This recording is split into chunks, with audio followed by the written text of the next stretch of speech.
friends, in this video I am going to tell you how to change a WordPress website logo.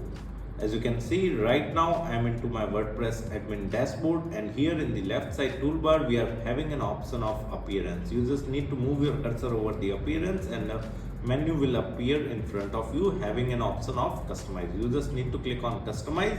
Okay, we are into the customization, and in the left side toolbar as you can see we are having different sections from where we can make changes or customize our website. Whatever the change we make in the left side toolbar would automatically get displayed in the right side preview, right?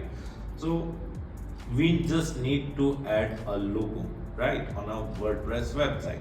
So we need to go to the site identity section in the left side toolbar, and here you can see the logo is added, right, and whatever the logo is added over here is getting displayed over here, right, in the preview.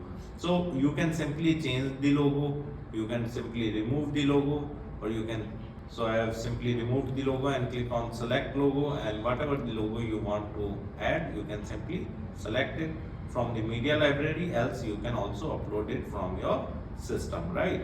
Make sure to upload a transparent logo on your WordPress website so that it looks attractive. Apart from that, if you want to learn more about WordPress website, I have mentioned my blog link in video description. You can simply visit my blog and read articles related to WordPress with video tutorials. And if you are interested in learning digital marketing in detail, then also I have mentioned my website link in video description. You can simply visit my website, explore our digital marketing course, and you can purchase the course directly from there. Thank you so much. If you want to learn digital marketing for free, then subscribe Digital Bikana YouTube channel right now.